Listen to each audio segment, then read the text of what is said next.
I'd like to call the meeting to order. Roll call, please. Mrs. Bastelli?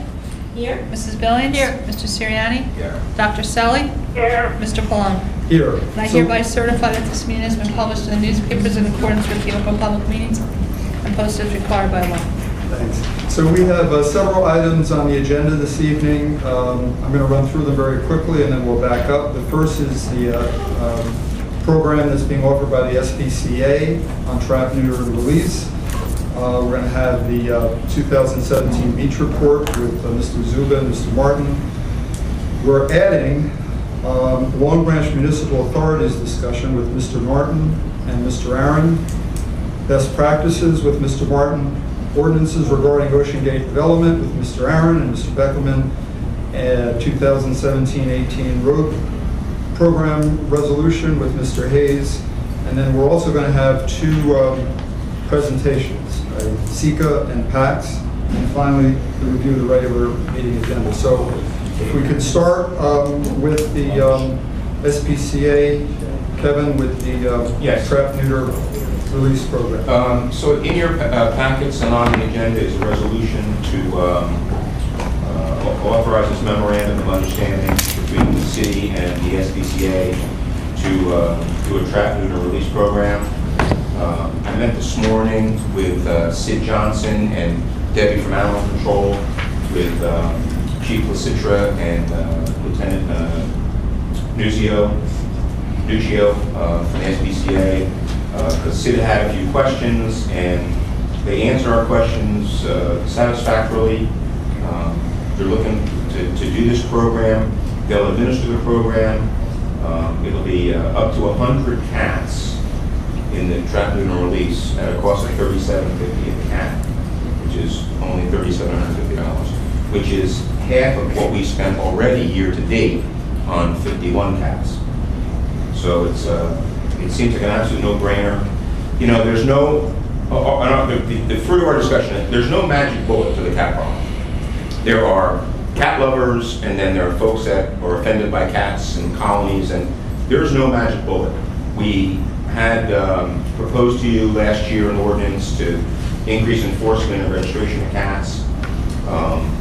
The cat folks have been asking for us to look at this. We did, and it should make a few people happy. And at the end of the day, I think if we can reduce the numbers somehow down the road, but if you don't do the trap and neuter, I don't think it'll ever something to just keep growing on. So they are 100% cooperative with us, and I think Sid would agree that it's a good program. Mr. Johnson, I'm sorry I didn't add you to the list here. Did you have anything to add about this after review? Just a couple of comments. So Kevin's right. We reviewed the MOU. We had sent him some concerns. It was a very frank and honest discussion. He understood our concerns. He addressed them. This is Mr. Lasitra. And there are things that we can use to protect the town in cases where we have a nuisance complaint and may not be solved. The spay and neuter over time, it's absolutely will reduce the cat population. May take 5, 6, 7 years, but it can work. We believe there's safeguards in here for the city. The thing is, if they have to decertify a colony caregiver, cake taker, they will do that. We still retain our authority to sign summonses if we have to. And you do need that hammer, unfortunately, because not every case, they're all unique, but not every case can be amicably resolved. And that's where we go to the judge. So with that, I can speak, I hope, for the group, the animal welfare group. This is one of the issues that they have topics that then talking about. The devil's always in the details, but we think we can make this, and we will make it work on behalf of the city. I give you our cooperation as a partnership, but we're going to do on your behalf to make it work. Sid, does there need, as a result of this resolution, does there need to be any changes to the ordinance that council put in effect? No, not that. Okay. Not. Troy? I have a question. It's not clear to me on this agreement where item number 1 says Monmouth County SPCA sponsorship requirements. Who's going to be taking care of those items under one? Well, they're going to oversee it, and they're going to do it with our consent. So if, So they're going to review and approve following certain... with our consent and our approval, yes. And all those items. are And they'll done do the by rest of them, SBC. yeah. And then who's going to actually catch the... They are. tax? So when we have a problem, if someone has a problem, they call City Hall? We'll call Or they call animal the control. SPCA? Animal control will work with them. Our animal control folks will meet with them, identify areas where we're having troubles, and they'll institute the program. Any other questions? Dr. Selly? Yes, I have one. I guess it's for Mr. Johnson. Have you designated somebody who is a city appointee? No, but thank you for asking that question. I actually was thinking of a member of the group, Sharon Wise. She's a volunteer that she would represent because she's from the animal welfare group, and Debbie Nagel, the supervisor. So together they would represent the city, and that would be my suggestion if it passes muster with you. That's a good choice. Thank you. It may be a good choice, but you've got a volunteer representing and acting on behalf of the city, which creates potential liability to the Okay. city. All right. So that will have to be worked out with consents, indemnification, things of that nature, so the volunteer understands what the position they're in. Right. Both for the protection of the volunteer and the city, because no one wants to put a volunteer I in understand. harm's way. But it can be done if they do the proper paperwork? In the meantime, we're going to have staff be the designatee, and then we'll meet with the SPCA and find out if we can add additional folks and figure out some methodology. We can work out appropriate documentation to make sure that we protect the city, and the volunteer would have to be protected as well. Absolutely. Michael, Kate? Very fine. Okay, thank you, Mr. Johnson. Thank you. Kevin, thank you. Stan, Mr. Martin, we're moving on to 2017 beach report. Thank you. I know we're short on time, so I'll be quick. If there's any questions, I'll be glad to answer them. This is total for the 2017 summer season. There was 588 water rescues. 67 of those occurred on the late shifts between 5 and 7 p.m. 4,901 preventions, non-life-threatening problems, injuries. 947 minor medical aids. 104 major medical aids where people were transported to the hospital. 2,057 code enforcements. 142 people lost and found persons, somebody straying away from, parent or child. Post Labor Day, we had 22 rainouts this year, so we had some money left in our budget, and we usually go to the second week of September. But since the weather was so warm, we put on a small crew of lifeguards, and they stayed on until October 1st. And during that time, we had 122 water rescues, 510 preventative actions, 2 major medicals, 22 minors, 7 lost and found, and 82 code enforcements. So these post-Labor Day are not included up here, they're separate. You made them separate? They're separate, yes. Okay. Our junior lifeguard program continues to grow. We get a lot of our junior lifeguards become lifeguards for us from 2013, which were 50. This year we had 150 candidates, so it's been growing every year. One thing we're also proud of is our 40-hour rookie lifeguard academy. Now before we hire anybody, we train them. So they go to 40 hours. It's done in the water, both hands-on and in classroom. So we had 18 of them graduate this year. And the competitions basically speak for themselves at the end, because I know we're short on time. So I'll just take any questions, or I'll pass it on to Mr. Martin. Congratulations on those Thank you. competitions. Wow. Yeah, they did really well. They won nationals this year too. I mean, it's another year where we just have to commend you and the staff and Danny. What they do, if you look at all they've done, and I've been down there sometimes watching it, it's amazing from your leadership down. We're It's really very good. fortunate. We have a really, really good crew right now, and hopefully we continue. And that's thanks to you guys also. We had a little problems with the salaries and stuff like that we got straightened out. So we're really doing good now. Yeah, thank you, Stan, for all you do. Dr. Sella, do you have any questions for Stan? Yeah, I do. Stan, it's not really a question, it's just a comment. If you notice, one of these things happen between the 5 and 7 time period, maybe next year we ought to take a look and see maybe if we can't extend some of the hours on some of the beaches. Actually, Dr. Selly, what we do, we call it the 5 to 7 time frame, but if we have bad water, we have rough surf or anything like that, we actually keep them on to almost dark or 8 o'clock. We make a decision then, depending on whether it's high tide, low tide, and what the surf conditions are. So we call it 5 to 7, but we really do from time to time go later than that. Okay, that's great. Any other questions for How Stan? many beaches do you have in guarded after 5? 6. 6. Wow. Between, you know. And then you have a roving team too. Yes, and then we have 4 vehicles where there's always at least one EMT on. When we're really busy, we keep 2 on, and they're roving in vehicles with other lifeguards too, to pull people. A lot of times we get people, you know, going out where it's not a guarded beach. We just ask them to go down because we have it set up between West End and Seaview where every other beach, every 3rd beach has a lifeguard stand. We just move them down there. Compliments to you and the staff, Stan. Thank you, Dr. Sal. Thank you, Stan. You're welcome. Mike, you're going to tell us about parking meter revenue and beach revenue? Yes, as far as the revenues for 2017 for the beach itself, we were down a little from last year.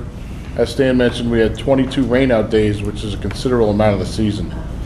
But our revenues were only down about 7%.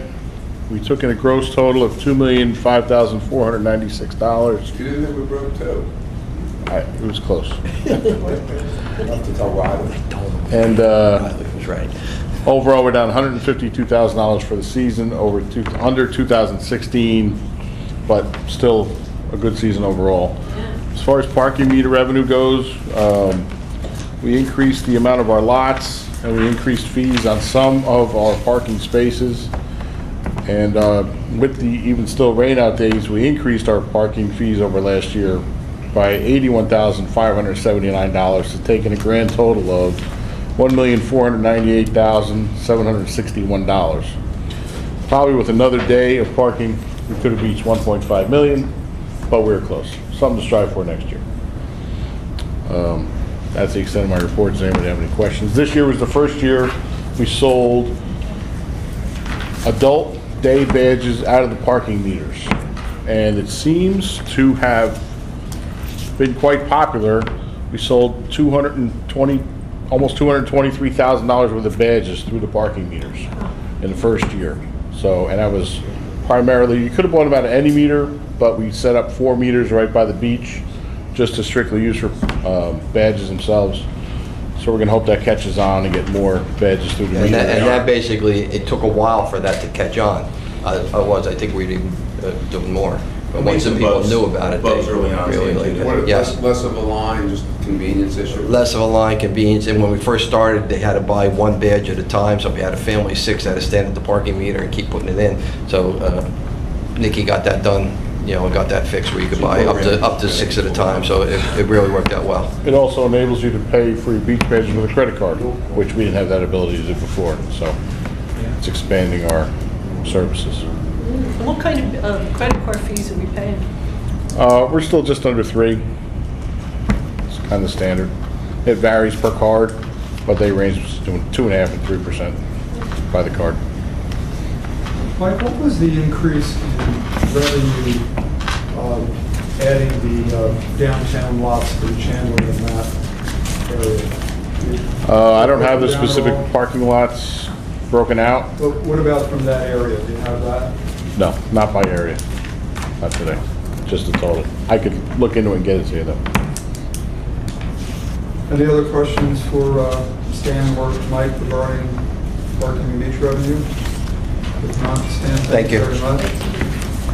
We're going to move on to, this is what we added, the Long Branch Municipal Authorities discussion with Mr. Aaron, and Mr. Martin will explain. No, correct? There's no handout for that? No, but I could reference your attention to question number 8 on the best practices questionnaire.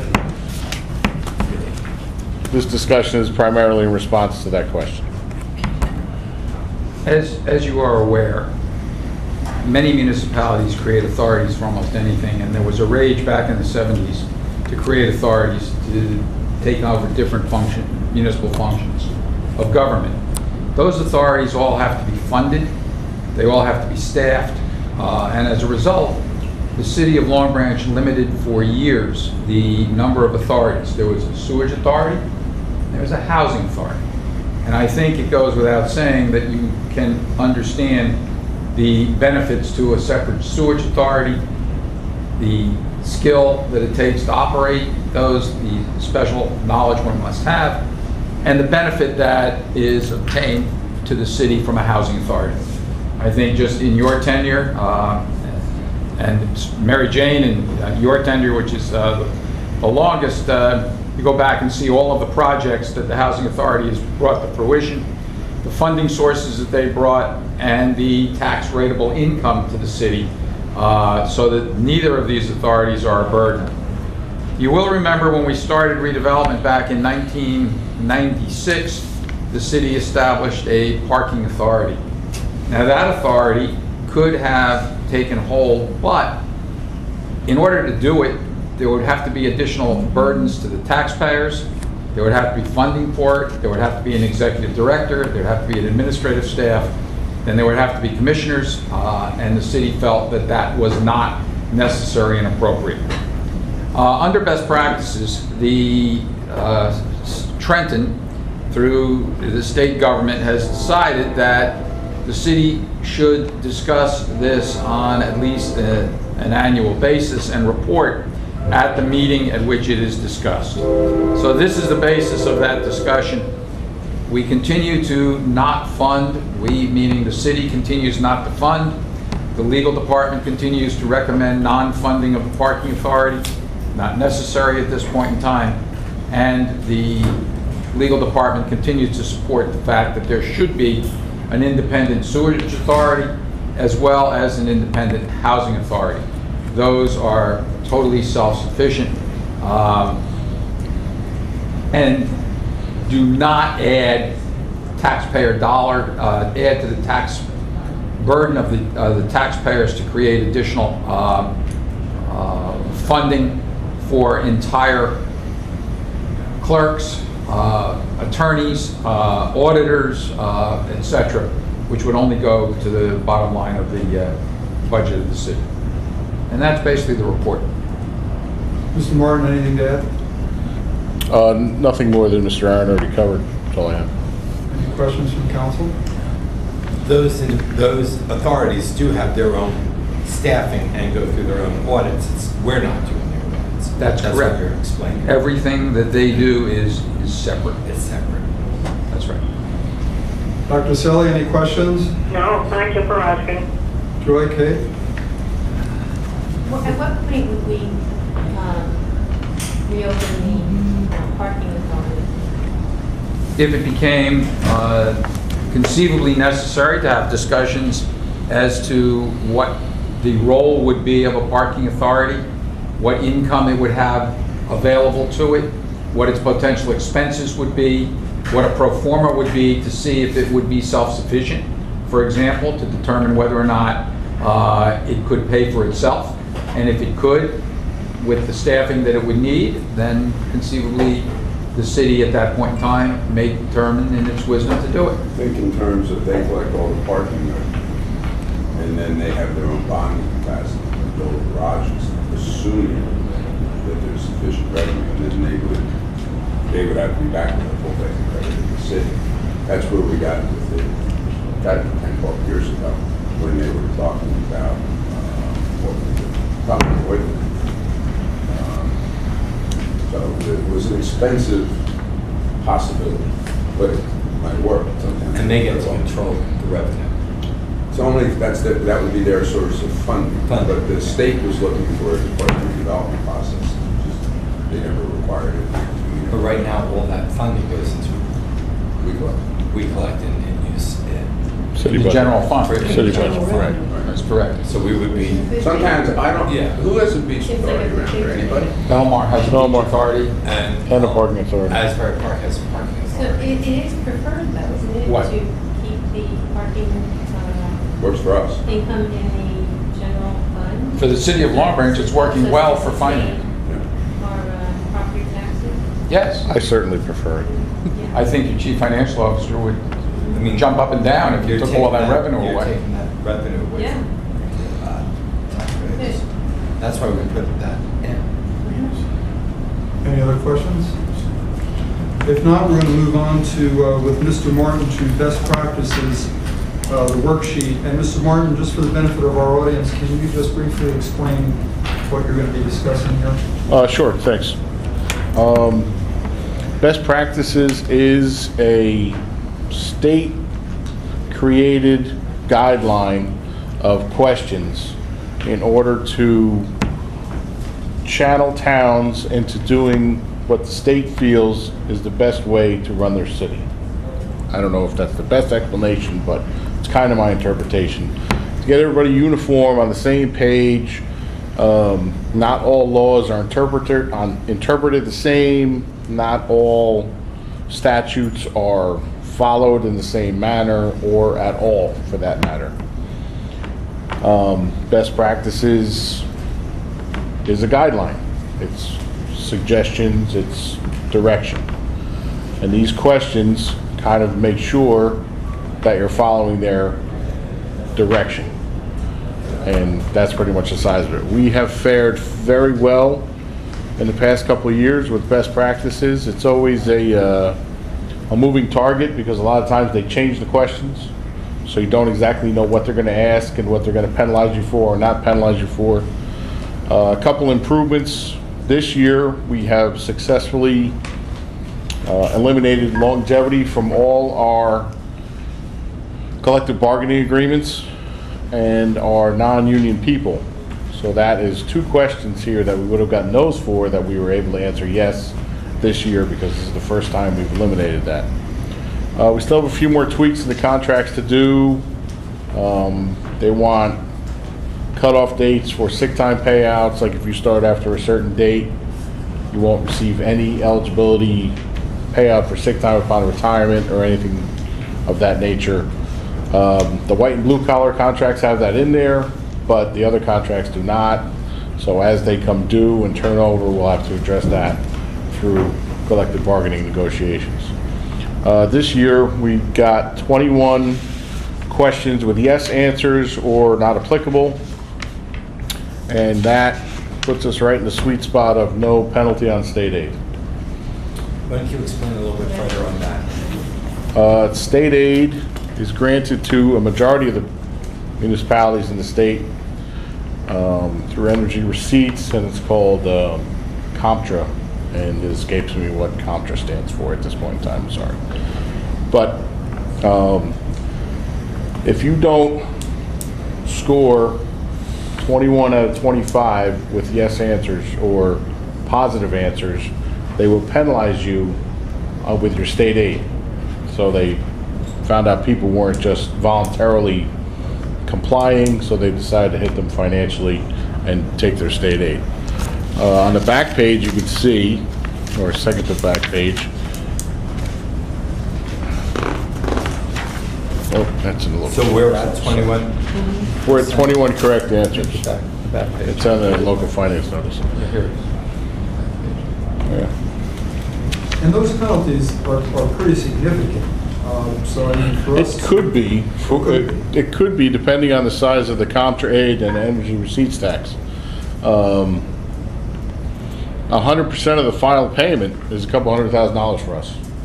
So if we got 0 to 5 yeses only, that could be a significant hit to our budgeted income. The percentages, that were not in it, the withheld it, weren't they different in the past?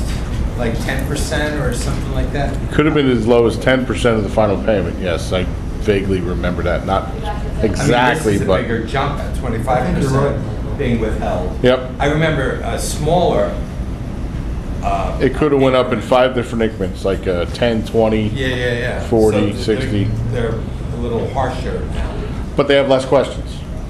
They cut it down from 30 questions to 25. So Yeah, I don't know if that was the Yeah, trade-off. the report does look a little light. I noticed, Mike, that number 25 about the employee personnel manual. Yes. We had discussed last year putting that together, and I noticed that there were no in on that. Is there any plans to get that employee manual going?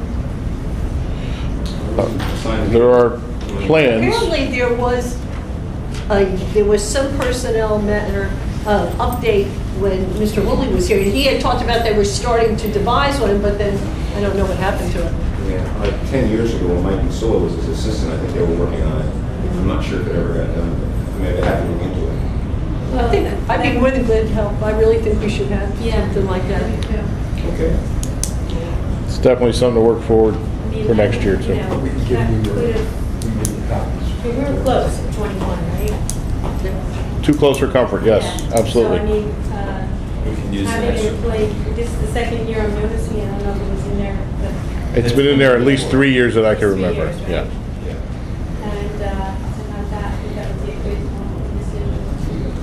It was 20, before, at 5%, 10% loss is one thing, 25%. Of the last payment, Right. yeah. So the last payment was the smallest anyway, but it's still significant. Any dollar amount is significant, Enough to get your attention. absolutely. Dr. Selly, any questions? Only on number 25, just a comment. You know, we've had this question about the employee personnel manual on the last 3 best practices. It seems like maybe we should move a little bit forward or make an effort.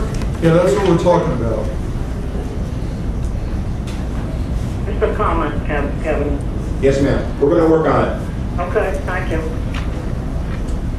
Any other questions? If not, thank you, Mike. Thank you. Good job. And next on the agenda is ordinances regarding the Ocean Gate development with Mr. Aaron and Mr. Beckelman. If one of you could just, for the benefit of our audience, what the project is and what we're doing. This is Ocean Gate. This is a project that takes place between Long Branch Avenue, Cooper Avenue, Whitmer Place, and Ocean Boulevard. Now, at your place, with the help of the clerk, we tried to blow up the site plan to the extent we could. And Council President, rightly so, said, look, it's very difficult for me to understand where these various changes to the interior roadways are going to take place. So if you look at what I provided, this is Insight Engineering's. If you take it to the top, you'll see where I put Cooper on that document. Cooper Avenue was the entire street. What these ordinances will do will be to take off, and vacate the left-hand side of Cooper Avenue. Cooper Avenue will then proceed straight down from Long Branch Avenue, which will be at the top, all the way to Ocean Boulevard. Now, on the way down, at the corner of Whitmer Place, you'll see where I put a 1-in circle. That's a small piece of property that will be removed and vacated to square off Cooper Avenue on the internal side of the project. Now, since as you go further towards Ocean Boulevard, you'll see I put a 4 there, because what that does is takes away property that was in the middle of Cooper Avenue and will put it just to the right where you'll see proposed block 307. So that again will continue to square off Cooper Avenue, all internally inside the project. And you will also see that on the left side where you'll see the number 4, if you go to the left of that, you'll see that Cooper Avenue is vacated, but then juts out to create what is the turning radiuses that are necessary at the Ocean Boulevard entrance to the project at Cooper. And I think this might help you, Jim. So this is Cooper Avenue where it crosses the boulevard east. And in order to line it up with the boulevard at the intersection, it gets angled, has to be moved over. And if you remember from the video you saw when you approved it, it's a square. The vehicle traffic comes in, goes around the square, and then goes down Cooper Avenue. And that's what you see in number 2. That visual might be easier to see than the paper run. What you see in number 2 is the entrance that goes around the new proposed block so that cars can enter that way and then turn completely onto Cooper throughout the interior of the section. What is going to be on the proposed block? Is that just like an island? It's a park. Go park? through it again, please. It's a Okay. park. So Cooper, yeah. So here's Cooper Avenue, where you pull into Beach Run onto Rooney's. Right, So the intersection, in order to line up, Cooper Avenue currently exists over here. right. So it lines up in the intersection this way by moving it over. But you have to give up some space here to get space over here. And that's what they're doing. You're vacating a portion here and adding a portion over here. So Cooper, you'll come in, make a left, and make a right, and go around. And there's light at that intersection. So like, you're right here, it's controlled, yeah, that's why it's done this way. And traffic coming out can come this way and go out. And in the center is the park. Show the regress again. The ingress? Exit, Egress or ingress, you said? exiting Cooper Avenue from the, yes. Cooper Avenue going east, you come right down here, All right, thank you. around the horn, you're right out. Okay, all right, I understand. Might make it a little bigger. Does that make sense? Yes. Is that clear? I think that's pretty, a little bit clearer, right? Yes. You see it, John? So that takes all the verbiage, and I don't know if we've listed those for, I don't think we listed those tonight. No. So do you need a consensus, if there are any other, to proceed with the ordinances for Right. next meeting? I'm good. All right, so I'll have the clerk list those in the form that they're prepared for next Let me meeting. just double check. Joy, you're okay? Michael, okay? Yes. Dr. Selly, any questions? Are you okay with this? I'm fine with it. Okay, great. Thank you, Jim and Kevin. Moving on to the road program resolution for 2017 and 18, Kevin? Yes, real quick, on the agenda is a resolution to award the bid for the road paving program, which came out to $1,817,000 and change. But I just wanted to bring to your attention, it's being done in basically two segments. This is basically the road paving segment. And then we're going to be designing, as I did the presentation, showing you the drainage improvements from Bath and Morel down to Morris. So that's going to happen, at a later date. That's got to be drawn up, elevations taken, and all designed. But we included, after I had made the presentation to you, we had gotten a number of complaints about water on 2nd Avenue, both 2nd and Brighton, and even further down 2nd Avenue. And we're looking at remedies to try to relieve that. So the engineer came up with the idea of putting a subsurface recharge system underneath the parking lot, the municipal lot next to the pharmacy on West End Court and Caucus, because we're already paving West End Court. We're going to do some excavation there, put some subsurface drain to hold some water to try to stop that heavy flow that breezes into Brighton Avenue, and that'll contain it. And at the same time, we'll end up, repaving our municipal lot, which would be, good for us for the concerts. You know where the concerts are in West End? That little street there, it's named after a former The bank president. municipal lot there. So, while I would normally put this in with the drainage project, I wasn't aware that they had put it in with the first phase of the paving project. I just want to let you know that. So I didn't think it would. So it doesn't change the budget, you're just letting us know. We're doing it sooner rather than later. That's really what I'm telling you. Just so you know what we're doing. Standard paving, I noticed, the transport out paving. The paving was finished today? Is it all the way to Broadway? No. No, you just, and in fact, I think it's on your agenda Is it tonight. eventually gonna? Well, we're applying for Transportation Trust Fund money to do the next phase, to go from Jelani Avenue to Broadway. Or actually, Jelani to Harrison. To Harrison. Yeah. But will you let it go all the way to Broadway? The next phase, we're trying to use Transportation Trust Fund So money. it is in the. Eventually it will, yeah. Plan. Yeah, but you have to, I was asked about it and. yeah, you have to apply to the DOT. You have to give them a segment of road and price it out and apply for it, and then they'll look at it. So there's two projects on there tonight for you to approve. For us to submit. Why is that road eligible for DOT? Well, any road is eligible for DOT. Yeah. Yeah, we selected a combination of us and the engineer, and we looked at the roads and we selected. Any other questions? Dr. Selly? No, I'm fine. Okay, if not, we're going to move on to the two presentations. The first is Sika. Rob, you're going to, thank you.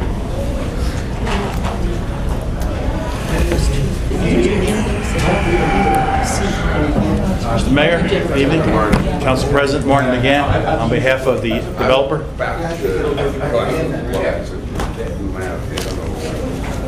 Just need a second to set up, Mr. President. I'm sorry, it's Mr. McNamara? I'm Mr. McGann. Oh, Mr. McGann, okay, so you're the- Right church, wrong pew.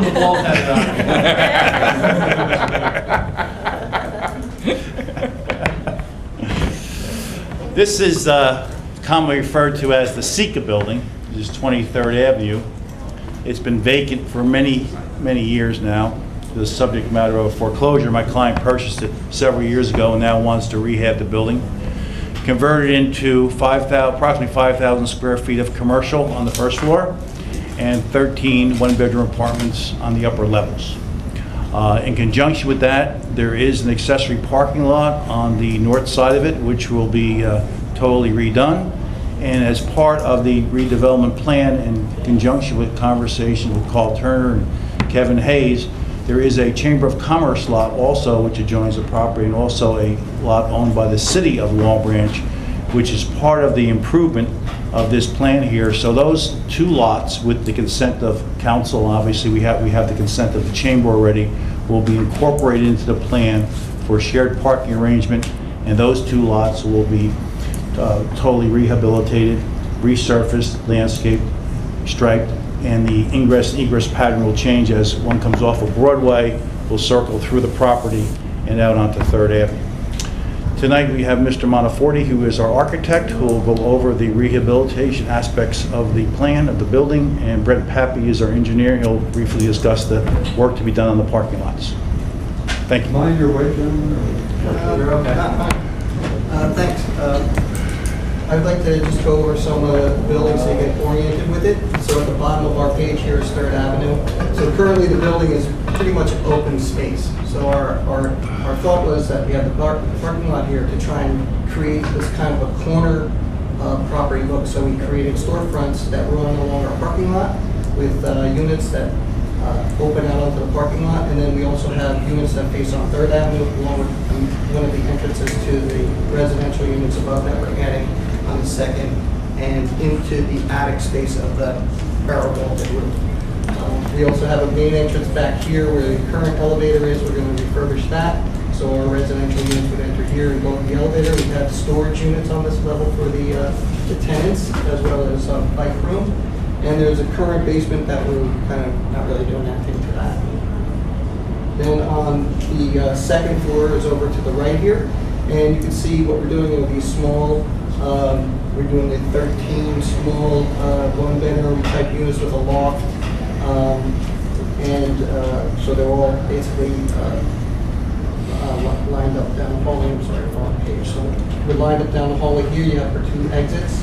And then what we've done is we backed this part of the building away from the property line next door so that there's not a fire problem there. And then above this, in the barrel of the building, we created these little kind of bedroom lofts. I keep touching that. These little bedroom lofts up here on the upper floor that's inside. So this kind of shows you how that works. So here's our living level, and then there's a little barrel in the units. Just hold off for a minute, Jim. You have some competition, Jim. We can't hear you. Just hold off a second.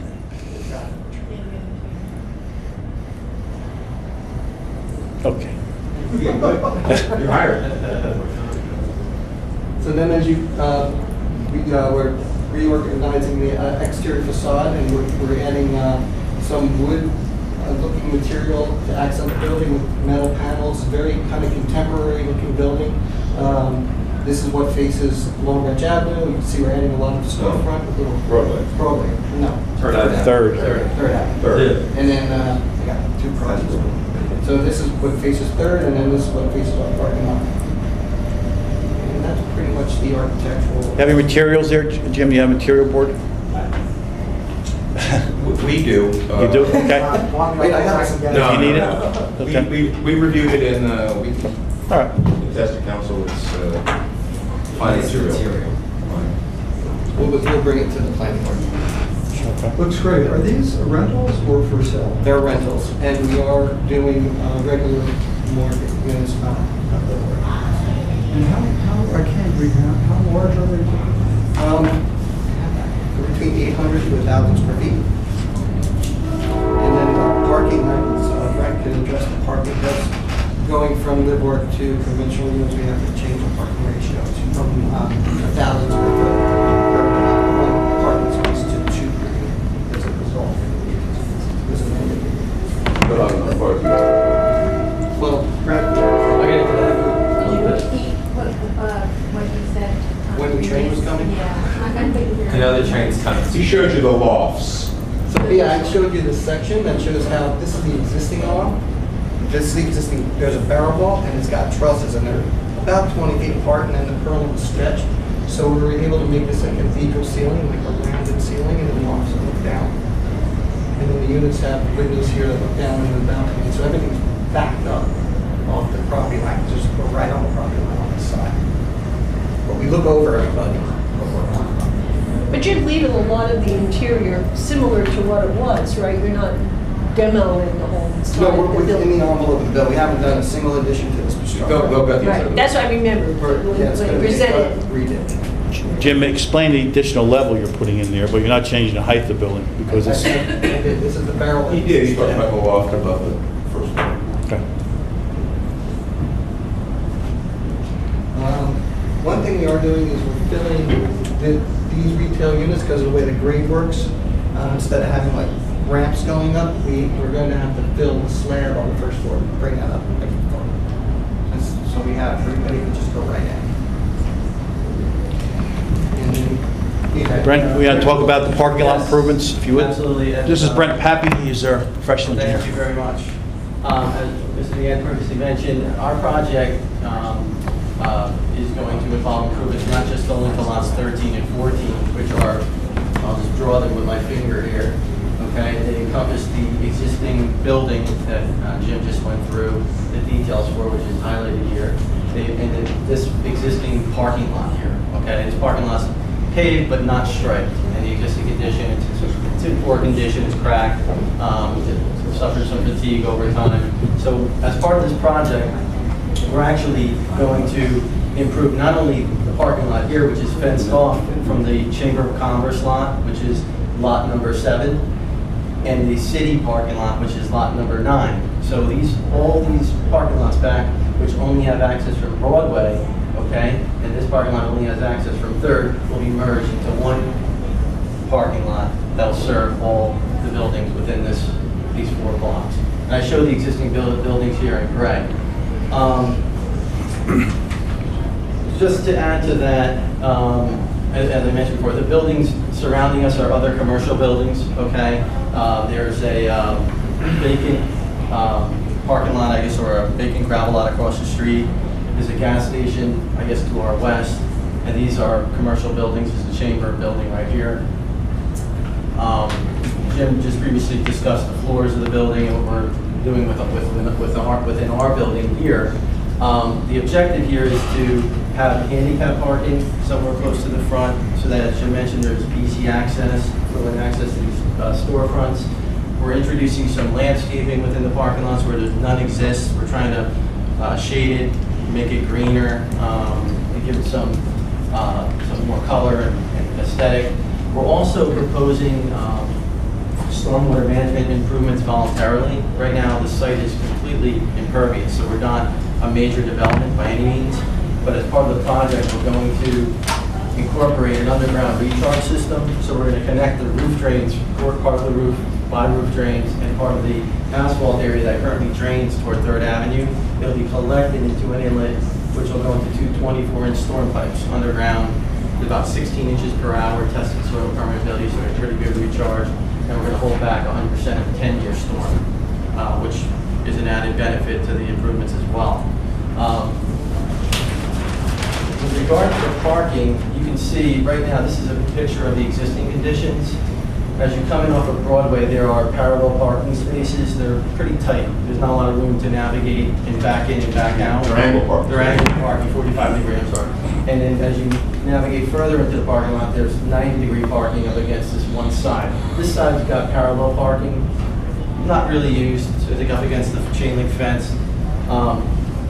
And then again, like I said, there's access from a curb cut here to the parking lot, which is fenced off. I'm just going to get into the parking numbers. The proposed project requires, based on the redevelopment requirements for the lower Broadway or live work use, downtown live work, requires 2 parking spaces per residential unit. We have 13 units required for the residential portion to have 26 parking spaces. For the commercial, it's 5 spaces per 1,000 square feet.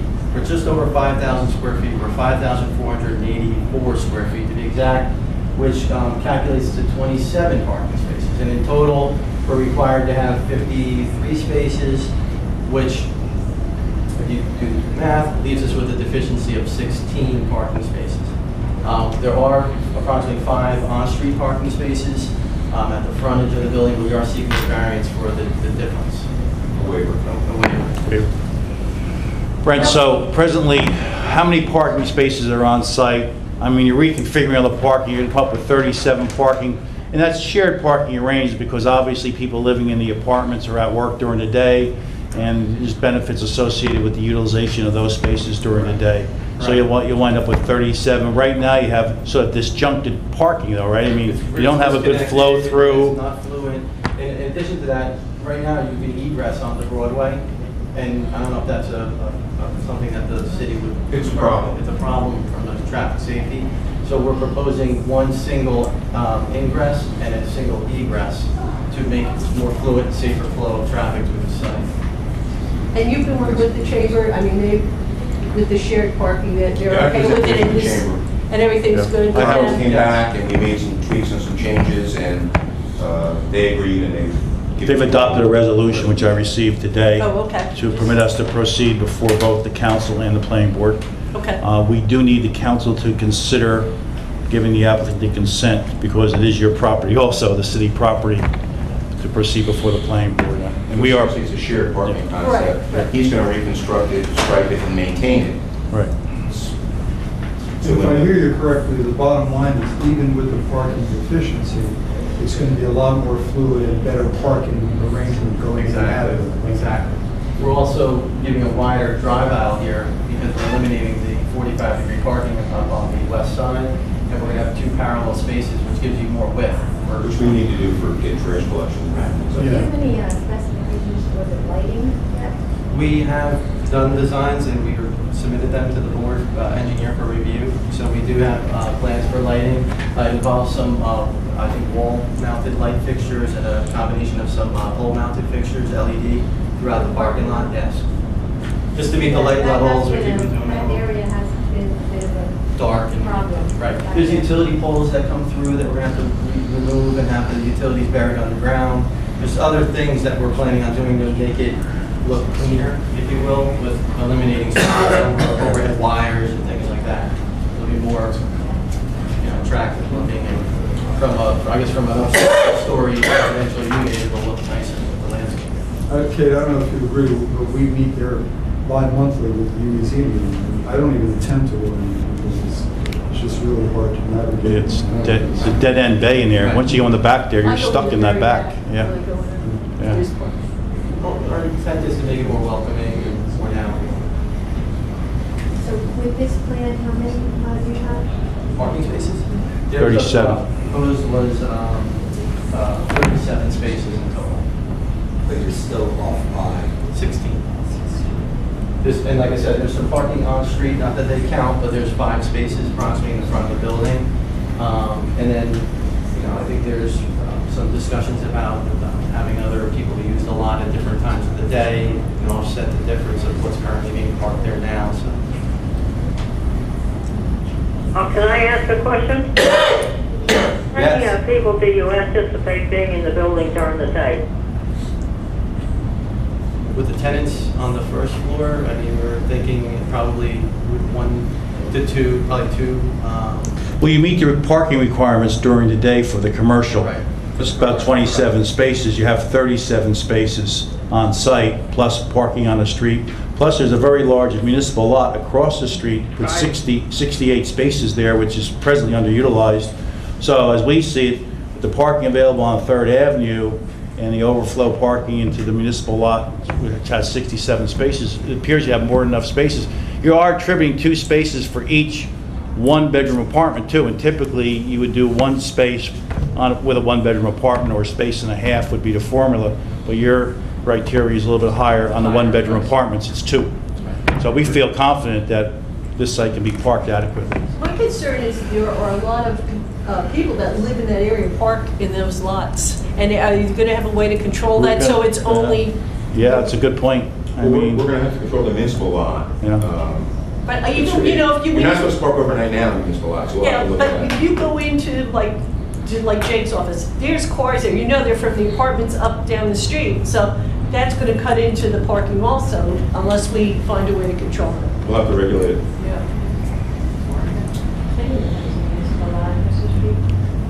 In between the 2 buildings, the municipal lot. I mean, across the street. I don't know where you're talking about.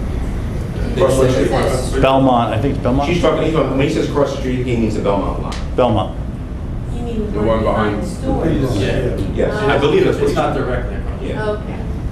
But there's a I gravel thought lot. you were referring to the one on the corner. It's a gravel lot, and then there's the, it's within 200 feet of site. Right. Probably a block and a half away. So are you making a presentation this evening, or you need some action by the council or some? We need where are to, we? yes, we would need to have the applicant designated as the redeveloper for the site.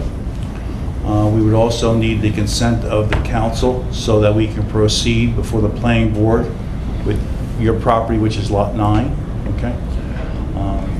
Those are the 2 things. We would like to get before the planning board October 17th, so if we could at least have a consensus of the council as to Lot 9, permission of the applicant to go forward with the improvements on Lot 9 before the planning board. That would be very...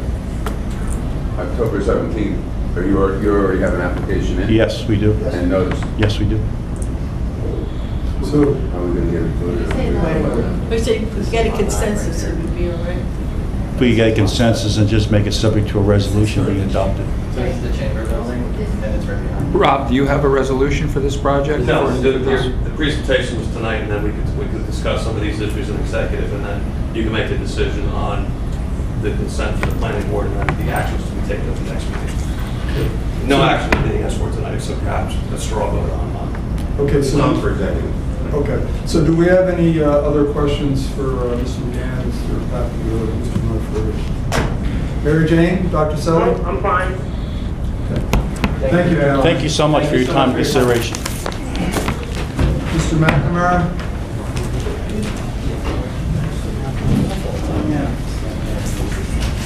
That's all right.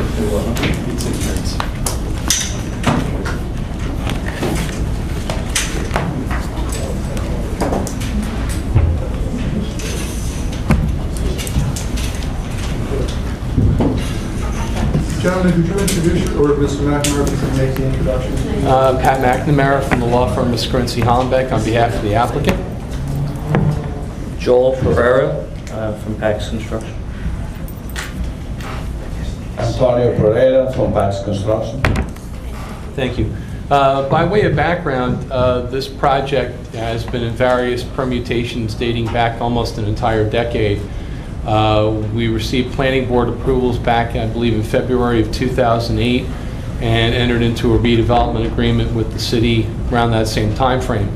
Unfortunately, between the recession and the change in real estate climate, the project went on the shelf for a while. We've since acquired most of the other property that's there. We're about to acquire one small piece of property that was owned by the city. I believe the closing is scheduled to take place this Friday. There was some remediation work done on that site. At one time, I believe it was the property of the predecessor entity of the old, whatever, volunteer fire department that was there 100 years ago and left behind an underground storage tank that needed to be addressed.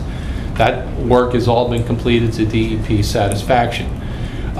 With the change in the economic climate, we've also encountered a change that was necessitated by the groundwater table. The original approval had 2 levels of subsurface parking, and unfortunately that second level really isn't practical because of the depth of the water table. So that resulted in the need to go back to the proverbial drawing board, as Jim will walk you through now, to discuss those revisions to the design.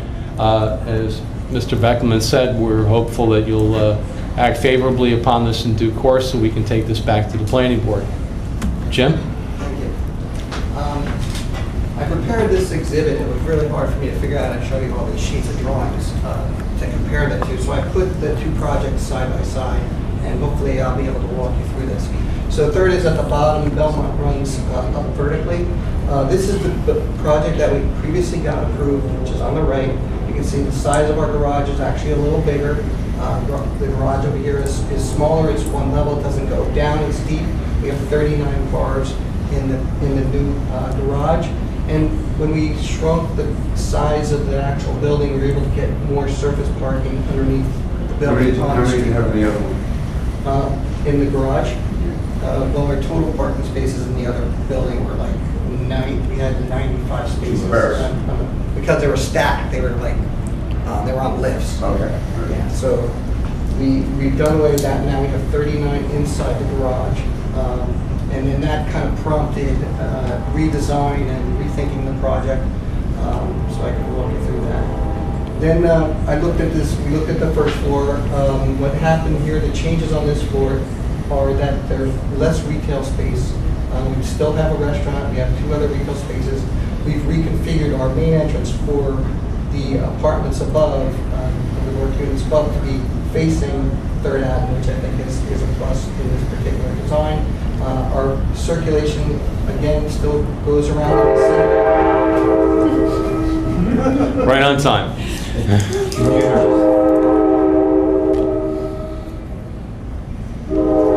of them are gonna buy units there, so be patient.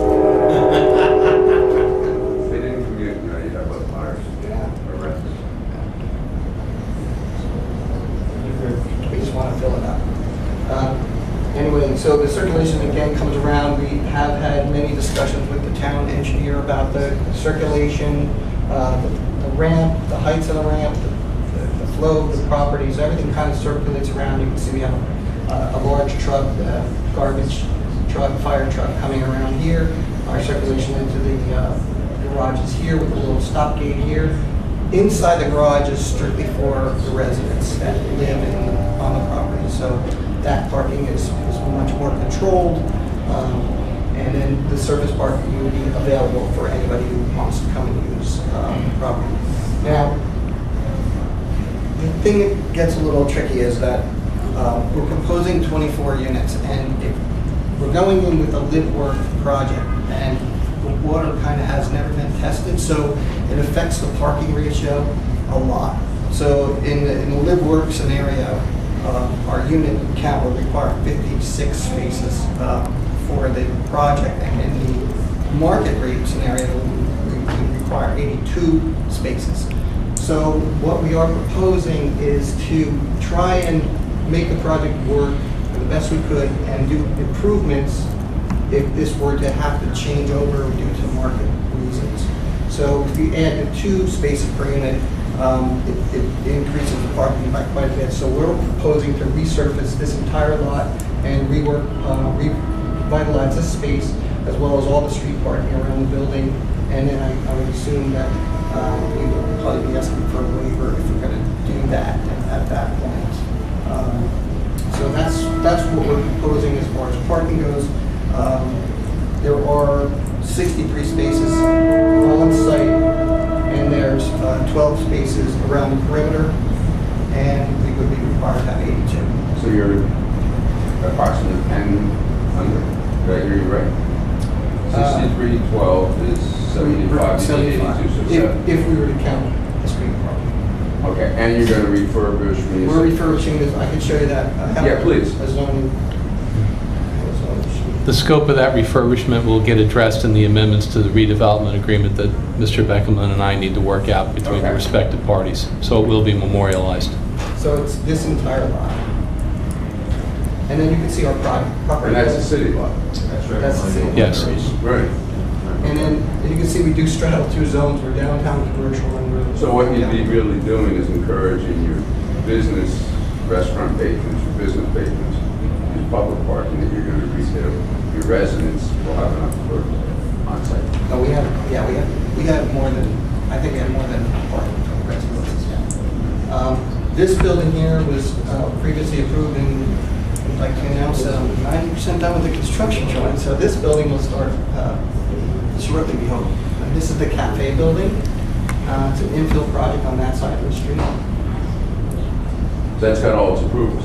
Yes, Yes. it's going with this. So I just want to just run you through this stuff. I don't want to take a lot of time, but it's a big project and there's a lot that happened to it. So you can see our living level is here, and you can see the footprint of the building. We've got smaller. We don't have this two-story retail anymore. We have mostly the work units here, storage units. Previously, we had this link that connected.